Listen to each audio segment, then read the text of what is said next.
What's good, y'all? Um, I'm kind of just streaming and screaming, not necessarily streaming because this ain't live, but screaming into the void at this point about really just the state of the world. It's kind of hard not to think about like the outside aspects of what's going on when pretty much every aspect of daily life is being affected in one way or another. I mean, I didn't really assume that things around the country would immediately go. Let me not be facetious. I assumed that things would go to shit honestly sooner than this. It's more just I'm tired of people looking around at each other and asking, what do we need to do? The options and solutions are very, very clear. I I don't really understand why there's still this much confusion about whether or not these are people that would be whether or not these are people that would be worthwhile to save and or try and continue to deal with at all. And I think it's very, very, very, very blatantly obvious that they're not worth it. Um, so coming from the framework of the people who are willing to do something about it in whatever way they feel is going to be helpful, those are the people that realistically need to be not necessarily in the front, but those are the people that need to be talking to each other, because it's not going to take a genius for um, you to realize how fragile the economy is when a chunk of our oil reserve and or supply is just not going to be there anymore. So to say that all of the things that have happened within the last year and a half haven't been planned would to be extremely naive. You can't sit there and say, oh, well, they didn't know what they were doing in Venezuela, and that this whole plan with Iran just happenstance happened. No, they planned every aspect of this, down to the aspects of who and when they did the things that they did. So, who they did them to and when they did them.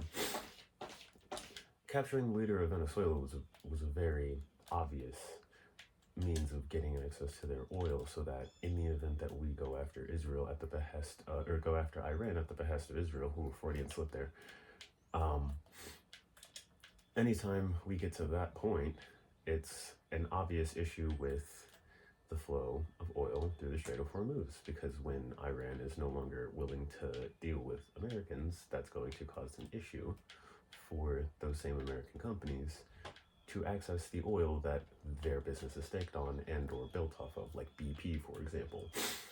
Um, and so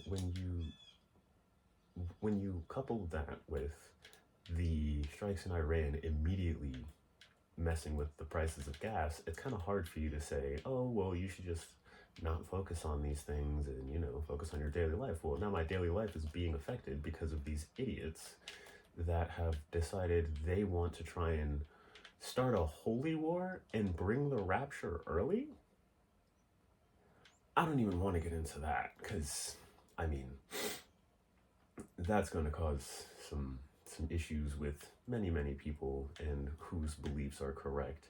But I think the biggest issue and problem with that is, regardless of um, whose religion you follow in that circumstance, your end goals are different. So that alliance only lasts as long as you guys want the same thing. And it has already been clear that y'all don't want the same thing.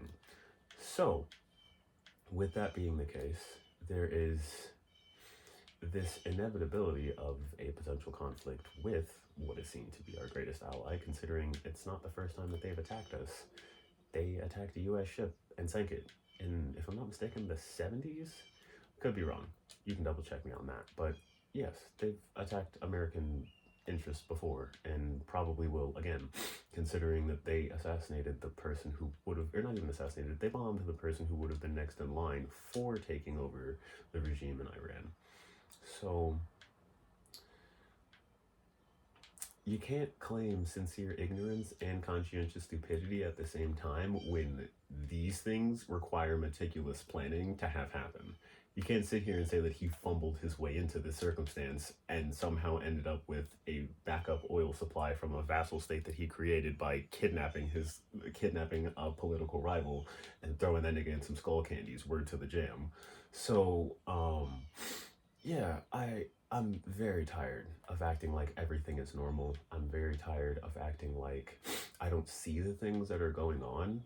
I'm very tired of acting like the effects on American society haven't been not necessarily drastic, but noticeable enough to where everyday life for people that are not lily white, like the color of this sweatshirt, has become quite troublesome. So, as a person who's been early to this party, I'm looking for people who want to work with me. Because this, yeah, you see the pyramid on there. This was painted in 2015. Yeah, the text on here reads, "There's a lot going on." This is from a decade ago. And to my point,